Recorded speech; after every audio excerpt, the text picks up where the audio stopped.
Tanggal 28 Agustus tahun 1945. Yesus sedang duduk di meja di rumah di Kapernaum bersama semua muridnya, yang berarti bahwa Yudas sudah menggabungkan diri bersama rekan-rekannya sesudah menyelesaikan tugasnya. Kala itu sore hari, terang hari yang memudar masuk dari pintu dan jendela-jendela yang terbuka lebar, melalui mana orang dapat melihat merah lembayung matahari tenggelam berubah menjadi lembayung merah yang pudar, yang pinggirannya berbaur menjadi suatu piringan lembayung yang memudar menjadi abu-abu. Itu mengingatkanku akan sehelai kertas yang dilemparkan ke dalam api. Dia terbakar dan begitu dia berhenti menyala, pinggirannya mengeriput dan menjadi berwarna abu-abu kebiruan, yang memudar menjadi abu-abu mutiara yang nyaris putih. Panas, kata Petrus, menunjuk pada segumpal awan raksasa di arah barat. Panas. Tapi tidak ada hujan, itu bukan awan, itu kabut. Malam ini aku akan tidur di perahu, di sana lebih sejuk. Tidak, malam ini kita akan pergi ke hutan kecil Zaitun. Aku harus berbicara kepadamu. Yudas sekarang sudah kembali, saatnya bagiku untuk berbicara kepadamu.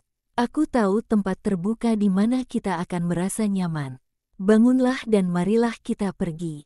Apakah tempatnya jauh? Mereka bertanya seraya memungut mantol mereka. Tidak, sangat dekat, sepelemparan batu yang dilontarkan dengan ketapel dari rumah terakhir. Kamu bisa meninggalkan mantolmu, tetapi bawalah pemantik api supaya kita dapat melihat jalan kita saat pulang. Mereka keluar dari ruangan atas dan turun ke bawah dengan mengucapkan selamat malam kepada tuan rumah dan istrinya yang sedang menikmati udara sejuk di teras. Yesus berjalan mantap ke arah yang berlawanan dari danau dan, sesudah menyeberangi dusun, ia terus melangkah sekitar 2 atau 300 yard masuk ke dalam sebuah hutan kecil zaitun di bukit kecil pertama di balik dusun. Ia berhenti di suatu proyeksi tanah yang, karena letaknya bebas dari hambatan, mendapatkan semua angin yang mungkin di malam yang gerah itu. Marilah kita duduk, dan perhatikan aku.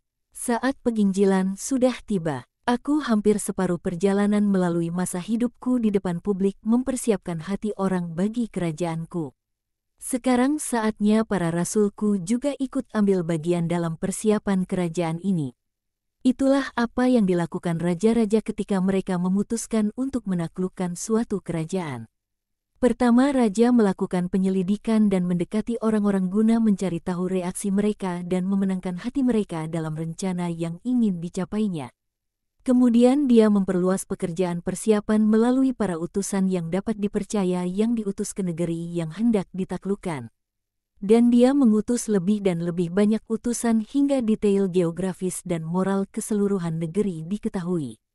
Sesudah itu, raja akan menyempurnakan pekerjaannya dengan memaklumkan dirinya sebagai raja atas negeri itu dan dimahkotai sebagai raja. Dan banyak darah dicurahkan demi mencapai tujuan itu. Sebab kemenangan selalu menuntut darah. Kami siap bertempur untukmu dan mencurahkan darah kami. Janji para rasul dengan suara bulat. Aku tidak akan menumpahkan darah selain darah yang kudus dan orang-orang kudus. Apakah engkau hendak mengawali penaklukanmu dimulai dari bait Allah, dengan menyerangnya pada saat kurban? Janganlah kita sesat, sahabat-sahabatku. Kamu akan diberitahu mengenai masa mendatang pada waktu yang tepat. Tetapi janganlah gentar oleh kengerian. Aku meyakinkanmu bahwa aku tidak akan mengacaukan upacara-upacara melalui suatu serangan mendadak menggunakan kekerasan. Dan kendati demikian mereka akan kacau dan akan ada satu sore ketika teror akan menguasai ritual doa. Teror yang menimpa orang-orang berdosa. Tetapi aku akan ada dalam damai sore itu. Dalam damai baik rohku maupun tubuhku. Damai total yang membahagiakan. Yesus menatap pada ke-12 rasulnya satu persatu dan itu seolah ia menatap pada halaman yang sama 12 kali dan membaca 12 kali satu kata yang tertulis di sana. Ketidakmengertian. Ia tersenyum dan melanjutkan. Jadi aku telah memutuskan untuk mengutusmu sehingga kamu bisa masuk lebih jauh ke depan dan lebih luas dari yang dapat aku lakukan seorang sendiri. Akan tetapi, demi alasan-alasan yang bijak, aku akan pastikan bahwa ada perbedaan antara cara penginjilanmu dan caraku, sebab aku tidak ingin menempatkanmu dalam situasi-situasi yang terlalu sulit, yang secara serius dapat menjadi terlalu membahayakan jiwa dan tubuhmu, dan juga sebab aku tidak ingin membahayakan karyaku sendiri. Kamu masih belum sempurna hingga tahap dapat menghampiri siapapun tanpa menjadi rusak atau tanpa merusakkan, dan sekurangnya gagah berani hingga tahap menentang dunia demi gagasan, dengan menghadapi pembalasan dendam dunia. Jadi, ketika kamu menjelajah untuk mewartakan aku, jangan pergi ke antara orang-orang bukan Yahudi dan jangan memasuki kota-kota Samaria, melainkan pergilah ke domba-domba yang hilang dari kaum Israel. Ada begitu banyak yang harus dilakukan di tengah mereka, sebab dengan sungguh-sungguh aku katakan kepadamu bahwa halayak ramai yang kamu pikir ada begitu banyak jumlahnya sekelilingku adalah 1/100 dari mereka yang masih menantikan Mesias di Israel dan mereka tidak mengenal dia, pun mereka tidak tahu bahwa dia ada di antara mereka. Bawalah kepada mereka iman kepadaku dan pengenalan akan aku. Dalam perjalananmu mewartakan, katakan, kerajaan surga sudah dekat. Biarkan itu menjadi pewartaan dasarmu yang menopang segala khotbahmu. Kamu sudah mendengarku berbicara begitu banyak mengenai kerajaan. Yang perlu kamu lakukan hanyalah mengulang apa yang telah aku katakan kepadamu.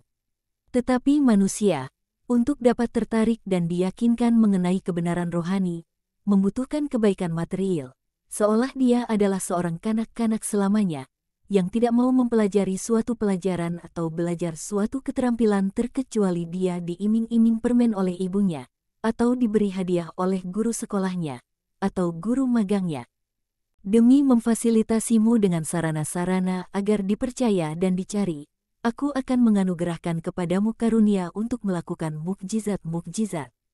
Para rasul terlonjak berdiri, terkecuali Yakobus, Alfeus dan Yohanes. Mereka berteriak, memprotes, menjadi bergairah, masing-masing bereaksi sesuai temperamennya. Sungguh, satu-satunya yang menjadi besar kepala dengan gagasan melakukan mukjizat adalah Iskariot, yang dengan kenekatannya yang sesat dan kepentingan yang termotivasi oleh cinta diri berseru, "Sudah saatnya kita harus melakukan itu guna memiliki otoritas terendah atas halayak ramai." Yesus menatap padanya namun tidak mengatakan apa-apa.